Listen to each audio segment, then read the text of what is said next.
नमस्कार मित्रांनो, मी सुशांत. आज तुमच्यासाठी एक नवीन ॲडव्हेंचर घेऊन आलेलो आहे. अरे उलटा दिसतोय का मी? आलो थांबा त्या बाजूला. आता दिसतोय का सरळ? मी एक नवीन ॲडव्हेंचर घेऊन आलो आज तुमच्यासाठी. तो म्हणजे राजहंसगड. बेळगावचा राजहंसगड आणि बेळगावची शान. भगवान छत्रपती शिवाजी महाराजांचं दर्शन घेतल्याशिवाय माझं कुठल्याच कामाला सुरुवात होत नाही. त्यामुळे त्यांचं दर्शन घेऊन मी माझ्या पुढच्या प्रवासाला निघालो. वडगावमध्ये आलो आणि एक मस्तपैकी गरमागरम चहा पिलो. त्याचबरोबर सूर्यनारायणांचं दर्शनसुद्धा मला घडलं. थोडं पुढं आलो आणि गणपती बाप्पांचं मंदिरसुद्धा मला भेटलं. गणपती बाप्पांची सकाळची पूजा चालू होती, त्यामुळे गणपती बाप्पांचा चेहरा आपल्याला दिसला नाही. थोडं पुढं येऊन पोचलो मग येळूर गावामध्ये. मग येळूरच्या ग्रामदेवी श्री चांगळेश्वरी देवींचं दर्शन घेतलो आणि छत्रपती शिवाजी महाराजांचं दर्शन घेतलो आणि निघालो मी माझ्या पुढच्या प्रवासाला. येळूर गाव ओलांडल्यानंतर आपल्याला या चौकातून उजव्या बाजूला वळावं लागतं. मग आपल्याला डाव्या हाताला लागतं ते ज्योतिबा देवाचं मंदिर. पहाटेचा प्रहर असल्यामुळे ज्योतिबा देवांची सुद्धा पूजा चालली होती. मग पुढं आलो आणि इंदिरानगर क्रॉसला डाव्या बाजूला टर्न घेतला. तिथून सरळ आल्यावर असा डांबरी रस्ता लागतो. मग एक पुढं चौक येतोय, तिथून उजव्या हाताला वळायचं. मग आपण पोचतो रस्त्याच्या डेड एंडकडे आणि इथूनच आपलं भन्नाट ॲडव्हेंचर सुरू होतं आहे. इथपर्यंत शेवट गाडी येते मित्रांनो. इथून आता आपल्याला वरती चालत जायचं आहे. हा दिसतोय समोर राजहंसगड मित्रांनो. आणि मी माझी गाडी इथं लावलं आहे. हा डांबरी रस्ता इथंच संपतोय आणि इथून आता आपल्याला अशा वाटेतनं चालत जायचं आहे. अशी मळलेली वाट आहे मित्रांनो. तिथून आपण आलो, इथं रस्ता पुढे अशी मळलेली वाट म्हणजेच वाट आहे.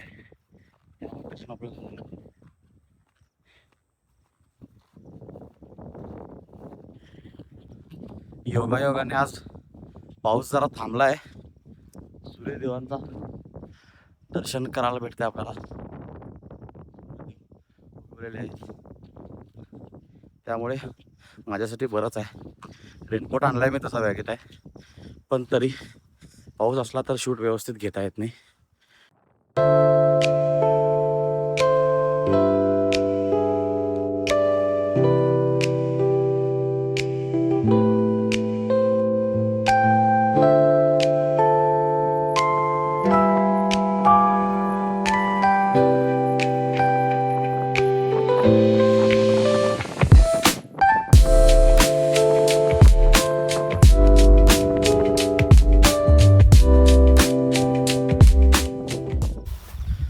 राजहंसगडाला गेली 10 वर्ष माझ्या अंदाजाने कोण ह्या पायवाटेने चालत येत नाही. कारण 10 वर्षापूर्वी इथल्या शासकीय नेत्यांनी गडावर थेट जाण्यासाठी डांबरी रस्ता केलेला आहे. त्यामुळे सगळे लोक बेळगावचे असू दे किंवा बेळगावच्या आजूबाजूचे, गोव्यावरून, कोल्हापूरवरून, महाराष्ट्रातून वगैरे लोक शिवभक्त राजहंसगड बघायला येतात. पण ते 99% सगळे लोक, 99 काय आजकाल 100% मला तरी हरकत नाही, सगळे गाडी घेऊनच वर जातात. डायरेक्ट गड पायथ्याला गडाच्या तटबंदीकडे गाडी जाते. जसं सिंहगडाला जाते तशी त्या गाडी मार्गाने सगळे लोक गडावर जातात. मला 10 ते 12 वर्षानंतर हा ट्रेक परत अनुभवायचा होता आणि परत तुम्हालासुद्धा दाखवायचा होता. म्हणून मी आज चालत आलो आहे. माझा जन्म बेळगावचा. ह्या गडाला साधारण 200 ते 300 पेक्षा जास्ती वेळा मी आलो आहे. कारण 2013-14च्या वेळेला मी ॲथलेटिक्सला जात होतो. माझे मित्र आणि मी सकाळचं ग्राउंडला जायचो आणि संध्याकाळी ह्या किल्ल्याची सर करायला यायचो प्रॅक्टिस म्हणून.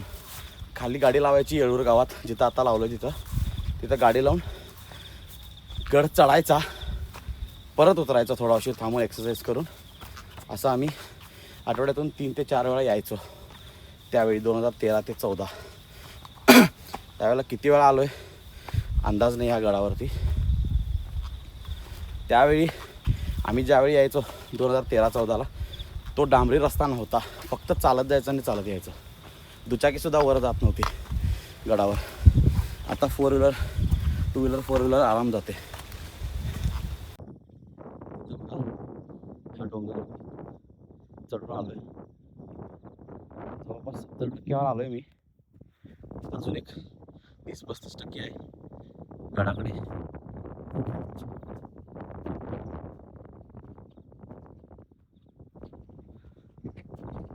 मस्त वाटतंय गडाला चालत वर जाताना. तुम्ही पण हा आणि आनंद नक्की घ्या. कधीतरी वेळ काढून या. आता मी सकाळी 6 वाजता घरातून निघालो, चालू केला. अर्ध्या पाऊन तेही आराम शूट घेतली. मी पण या तो 11-12पर्यंत म्हणजे तुम्ही परत आपल्या घरी जाता. संडेला यायचं सकाळी उठून. आज संडेच आहे, मी आलोय.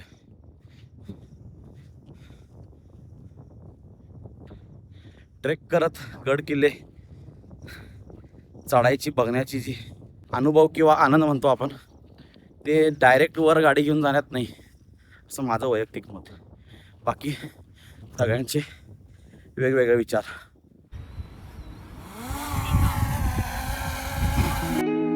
एक छानसा ड्रोन शूट बघून घ्या मित्रांनो.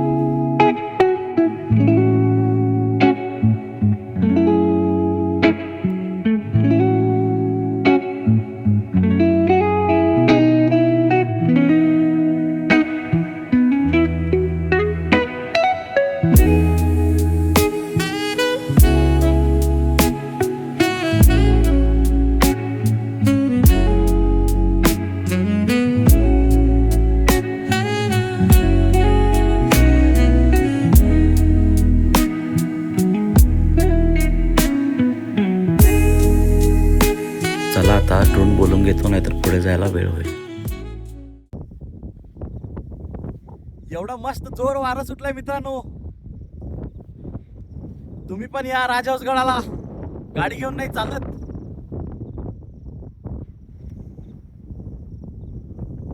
खूप मजा येते. हा मागे आहे राजहंसगड. एक 10% 15% उरलाय फक्त चालत जायचं.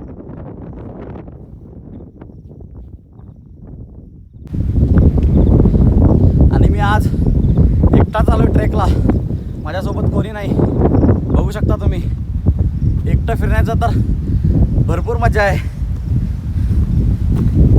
कोणी अडवणारं नसतं, कोणी काय बोलणार नसतं. इथं थांबूया म्हणून प्रॉब्लेम नसते, तिथं थांबूया म्हणून प्रॉब्लेम नसते. काय पण खायचं प्यायचं, कुठं पण थांबायचं, ट्रेक एन्जॉय करायचा. तसं माझे मित्र माझ्यासोबत येणार आहे. कुठं थांबूया म्हणलं, काय खाऊया पिऊया म्हणलं तर प्रॉब्लेम करत नाहीत, कारण ते जॉली आहेत एकदम. उगाच त्यांना राग वाटायचा नको. नेक्स्ट टाईमपासून माझ्याकडून यायचं बंद करतील. माझ्या मागे जी तुम्हाला तटबंदी दिसते मित्रांनो, ही राजहंसगडाची तटबंदी आहे. आज ही सुस्थितीमध्ये आहे, चांगल्या परिस्थितीमध्ये आहे.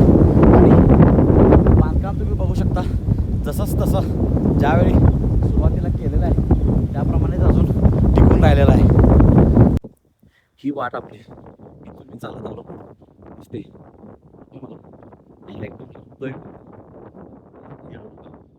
आता इथं टॉयलेट बघितलेलं आहे, त्या बाजूने मी इथून आलो वरती.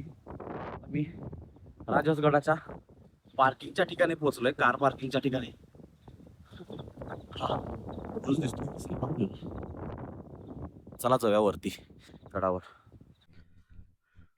हा जो बॅनर तुम्हाला माझ्या मागे दिसतोय, हा शिवराज्याभिषेक सोहळाचा बॅनर आहे. शिवराज्याभिषेक सोहळासुद्धा ह्या गडावर साजरा केला जातो आहे थोडी वर्ष झाली. आणि हे इथं कार पार्किंग आहे, टू व्हीलर किंवा फोर व्हीलर पार्किंग. इथपर्यंत लास्ट आपली फोर व्हीलर टू व्हीलर येऊ शकते गाडी. ठीक आहे. आणि ह्या ठिकाणी हे जे शॉप्स दिसत आहेत आपल्याला, त्या ठिकाणी आपल्याला इव्हिनिंग टाईम सॅटर्डे संडे शनिवार रविवारचं काही स्नॅक्स वगैरे इथं खायला उपलब्ध आहे. तुम्ही तुमच्या फॅमिलीला वगैरे, छोट्या मुलांना, वडीलधारांना सुद्धा घेऊन गडावर गाडीने असू दे येऊ शकता गड बघण्यासाठी. त्यानिमित्ताने तुम्हाला गड तरी बघून होईल. आणि गाडीचा रस्ता झाला आहे त्यामुळे भरपूर लोकांना गड बघून झालं, नाहीतर चालत कोण येत नव्हतं. पहिला वयस्कर लोक वगैरे चालत कोण येत नव्हते. आता मी पोचलो आहे मुख्यद्वाराकडे. या दरवाजाकडे नीट लक्ष देऊन बघा. हा दरवाजा हुबेहूब रायगडाच्या महादरवाजासारखा दिसतो.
छत्रपती शिवाजी महाराजांचा असो किंवा त्याच्या आधीच्या राजा महाराजांनी जे गड किल्ले बांधलेले आहेत त्याचे हे दरवाजे बनवलेले आहेत गोमुखी बांधणीचे. त्यांची आयडिया कशी की डायरेक्ट येऊन शत्रू लाकडाचे उंडके किंवा तोफ समोरून असं या ठिकाणून, आता इथून समोरून तोफ मारले या ठिकाणून, तर तो दरवाजावर न बसता इथं बसतोय, तोफचा गोळा ह्या बाजूला बसतोय येऊन, दरवाजा राहायला इकडं. त्यामुळे असं गोमुखीचं बांधकाम केलेलं आहे. चौकटीच्या दोन्ही बाजूला कमळाचे चिन्ह कोरलेले आहेत.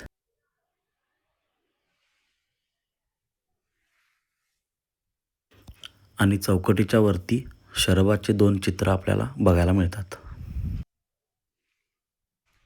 हे जे खाच आपल्याला दिसतात हे कशासाठी केलेले तुम्हाला माहिती आहे काय? सांगू शकता कोणी? ह्या ज्या खाची केलेल्या आहेत ना, शत्रू ज्या वेळेला ह्या ठिकाणी येतंय, समजा की गळाला वेढा वगैरे घालून इथपर्यंत येऊन पोचतंय शत्रू, त्यावेळी वरच्या बाजूनी हा दरवाजा बंद असायचा, वरच्या बाजूनी गरम तेल ह्यातून ओतलं जायचं. हे बघू शकता तुम्ही, आरपार आहे, अजून पण ओपन आहे आरपार, आकाश आपल्याला दिसते, त्यातून गरम तेल ओतलं जायचं जेणेकरून ह्या ठिकाणी तेल साचून शत्रूचे पाय भाजले जायचे. चला तर मग आतमध्ये प्रवेश करूया.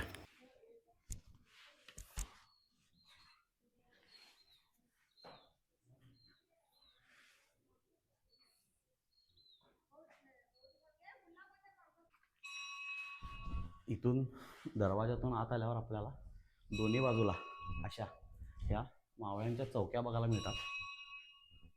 ठीक आहे. आणि हे आहे पुरातन सिद्धेश्वराचं मंदिर, सिद्धेश्वर भगवानाचं म्हणजे महादेवांचाच अवतार, त्यांचं मंदिर आहे. ह्या देवळ्यांमध्ये आत्ताच्या सिच्युएशनला स्नॅक्स वगैरे असं काहीतरी विकलं जात आहे, दुकान लावले जातात इथं सॅटर्डे संडे दुपारनंतर संध्याकाळच्या वेळेला. देवळे बघू शकता तुम्ही, दरवाजा अजूनही शाबूत आहे. आणि हा दरवाजा, हा लाकडी दरवाजा जो दिसतोय आपल्याला, हा आत्ताच रिसेंटली बसवलेला आहे, एक 4-5 वर्षापूर्वी बेळगावच्या शिवभक्तांकडून.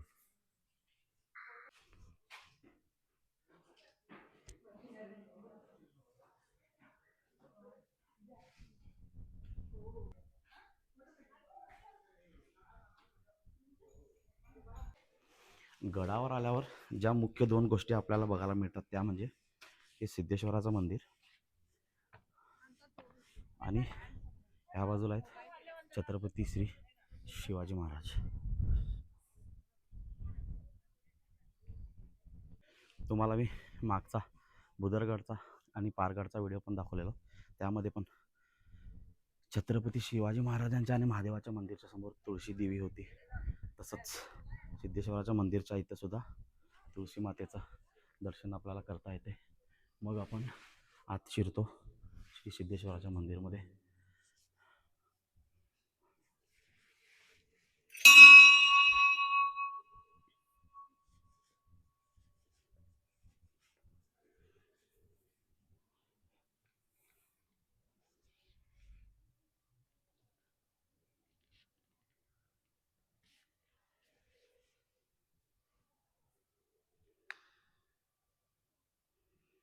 ह्या मंदिराचा सुद्धा जीर्णोद्धार साधारण एक 10 ते 15 वर्षापूर्वी झाला असेल. त्याच्या आधी हे पण छोटं मंदिर होतं. मंदिराच्या ह्या जुन्या मंदिराचे काही अवशेष आपल्याला बाहेर बघायला मिळतात. मी तुम्हाला दाखवतो.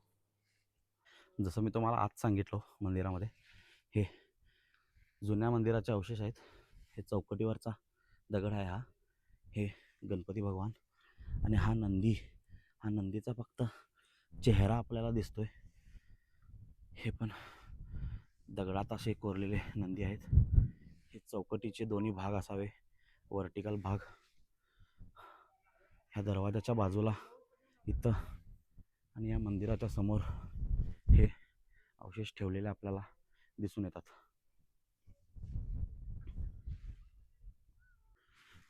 मुख्य मंदिराच्या बाजूला सुद्धा आपल्याला काही छोटी छोटी मंदिरं आपल्याला बघायला मिळतात. त्याच्यामध्ये आत शिळा ठेवलेल्या आहेत.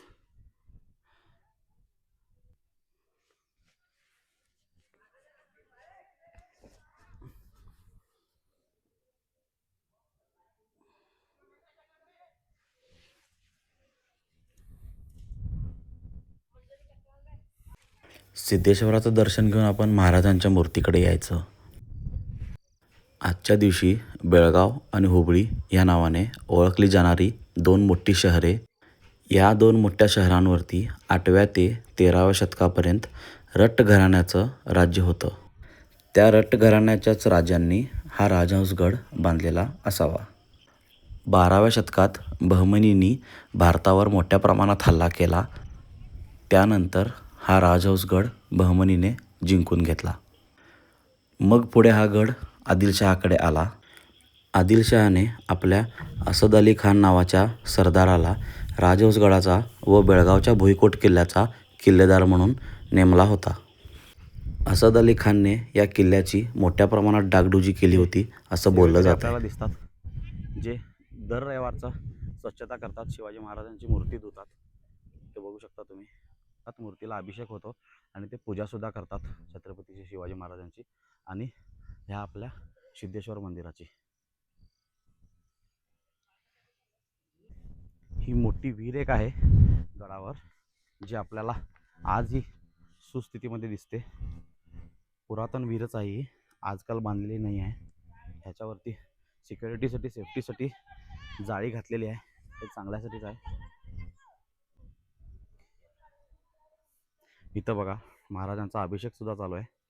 आणि हे काय जास्त मोठी नाहीत पोरं, शाळेची असतील. इथं बघा, याला 5वी 6वीची 8वी 10वीची पोरं असतील. पण नित्य रविवारचं हे लोक, ही मुलं पूजा करतात.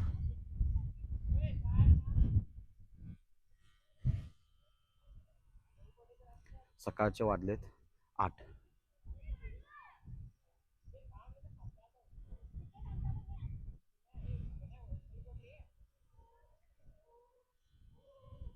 झाडी वगैरे लावून डेकोरेटिव्ह आणि असं फुटपाथ करून मेंटेन केलेला आहे किल्ला. ही फक्त तटबंदी कोसळलेली आहे, इथून ते इथपर्यंत, या ठिकाणपर्यंत किल्ल्याची.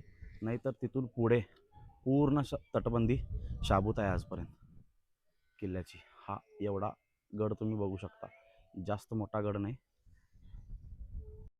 या तटबंदीमध्ये एक तुम्हाला आश्चर्यकारक गोष्ट मी दाखवणार आहे मित्रांनो.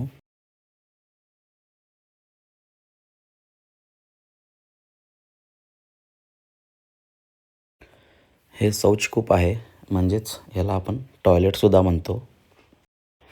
पहारेकरांना, मावळ्यांना किंवा गडावर राहणाऱ्यांना इतर कुणालाही हे वापरता यायचं. 12व्या शतकात बांधलेला किल्ला आज आपण 21व्या शतकात बघतोय, म्हणजे साधारण 900 वर्षानंतर तेही सुस्थितीमध्ये, म्हणजे आश्चर्यकारक गोष्ट असणारच.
तशी गडाची पूर्ण तटबंदी आजपर्यंत शाबूत आहे. तुम्ही बघू शकता.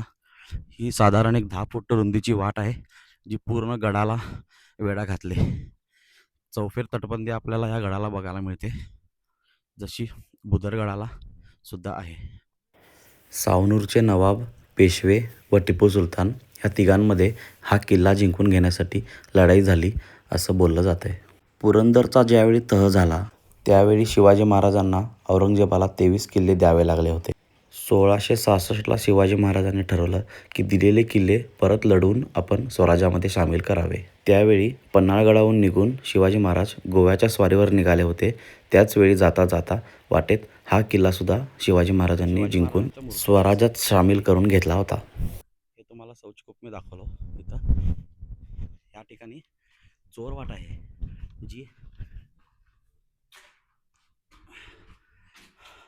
जी आपण एमर्जन्सीसाठी वापरतो. शिवाजी महाराज वगैरे वापरायचे त्यावेळेला. ही बघू शकता तुम्ही. इथून वरून इथं पायऱ्या आहेत. त्या ही चोरवाट आहे म्हणून ॲक्च्युली आपल्याला समजत पण नव्हतं त्यावेळेला. आत्ता हे ओपन वगैरे आहे, पण त्यावेळेला थोडे दगड वगैरे लावून ते भिंतीसारखं पॅक करायचे.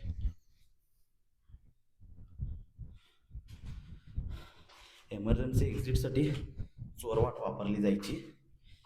ज्यावेळी शत्रूचा वेढा पडायचा गडाला, त्याच्यानंतर शत्रूला ज्या वेळेला आपण मात करू शकत नाही, शत्रूचं सैनिक आपल्यावर ज्या वेळेला भारी पडतं, त्यावेळेला जीवाचा बचाव करायसाठी इथून ह्या वाटेन गड सोडून निष्ठून जायचा. ही बघा, ह्या बुरुजाच्या शेजारी ही वाट इथं येते. साधारण एक 2.5 फूट आणि उंची 3 फूट असेल. असेच हे दगड लावून पॅक केलं जायचं. या ठिकाणी वाट आहे म्हणून समजत पण नव्हतं शत्रूंना. ज्या वेळेला आपल्याला ही वाट वापरायची आहे त्यावेळेला ते दगड खोलले जायचे. जसे दरवाजासारखे दगड लावले जायचे ना, ही भिंत, या भिंतीची लाईन, इथून जी लाईन दिसते आपल्याला, ह्या दगडांची त्याच साईजचे, त्याच लाईनचे दगड तिथं लावले जायचे आणि ही वाट पॅक केली जायची. याच चोरवाटेनं आपण आता परत वरती जाऊया.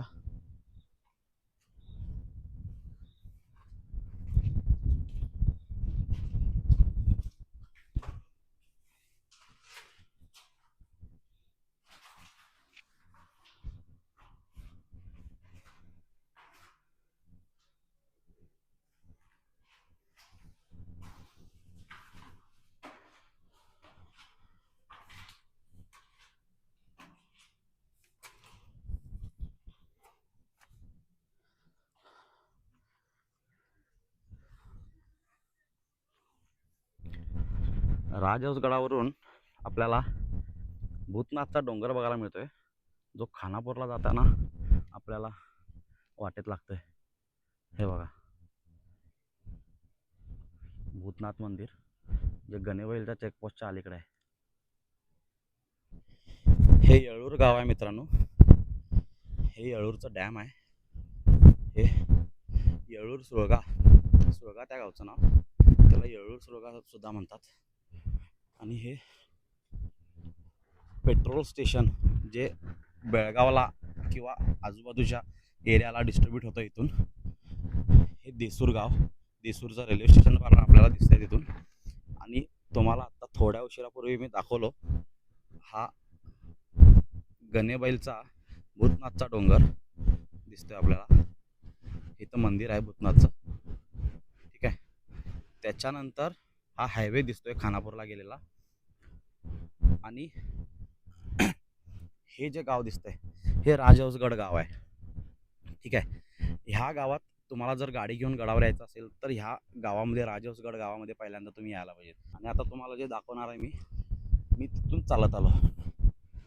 ह्या डोंगराच्या तिथून हा डोंगर चढलो. परत इथं पायवाट आहे. ह्या टॉयलेटच्या इथं पोचलेलं तुम्हाला दाखवलं मी. इथं पायवाट आहे. असं फिरून ह्या गडाच्या इथून मी इथून मेन एंट्रन्सकडून एंट्री केलं. हे बघा मित्रांनो, माझी डिओ दिसते तिथं. त्या ब्लू कलरच्या शेडच्या बाजूला रस्ता आहे, ठीक आहे. तिथंच माझी डिओ लावलेली आहे, ती दिसते बघा मला. तुम्हाला पण दिसत असेल. राजहंसगड जिंकून शिवाजी महाराज गोव्याच्या दिशेने निघाले होते. त्यावेळी शिवाजी महाराजांना पोर्तुगीजांवर मात करता आली नाही. शिवाजी महाराज गोव्याहून परत पन्हाळ्यावर निघाले.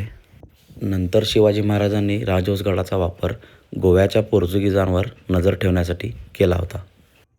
तसंच पारगड, गंधर्वगड, महादेवगड, मनोहर मनसंतोषगड, कलानिधीगड, महिपाळगड व खानापूरचा भीमगड या किल्ल्यांचा देखील वापर गोव्याच्या पोर्तुगीज व सावंतवाडीच्या खेम सावंतांवरती नजर ठेवण्यासाठी केला जायचा.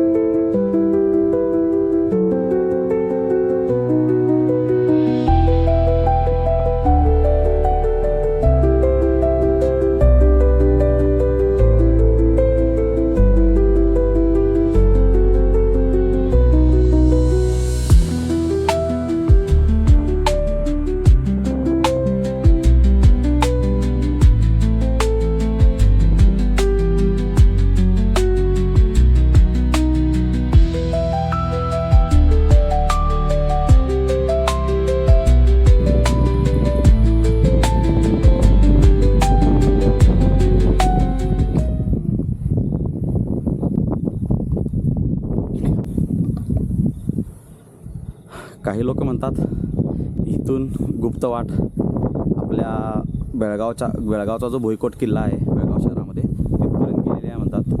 पण मला आता वाटतं शक्य नाही. 12 ते 14 किलोमीटर इथून बेळगाव आहे.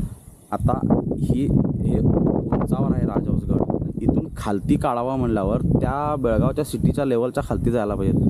ते ऑक्सिजन कसं पोचणार? कित्येक लोकांनी आता ते बिल्डिंग वगैरे बांधल्यात. किती मोठ्या बिल्डिंग झालेत, रोड्स झालेत, किती फूट खालीपर्यंत खाणलेलं आहे. मग आजपर्यंत ते भुयार गुप्तवाट गावायला पाहिजे होते आपल्याला, पण ते तसं नाही झालं.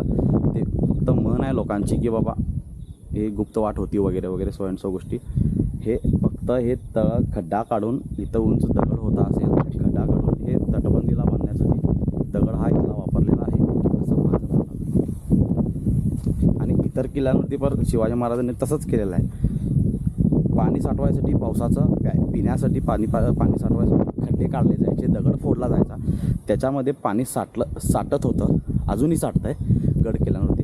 ते प्यायला वापरायचं आणि तोच दगड बांधला जायचा.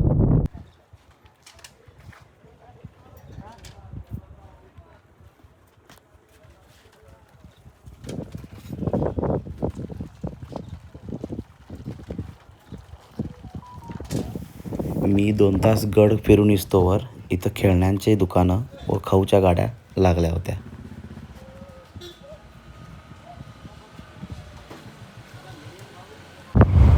चला तर मग मित्रांनो, आता गडाचा निरोप घेण्याची वेळ आली. मला मंदार घ्यायला आला होता गडावरती, त्याची टू व्हीलर घेऊन. आता आपण दोघे एकत्र माझ्या टू व्हीलरकडे जाणार आहोत, तिथून मग परत आपल्या घरी.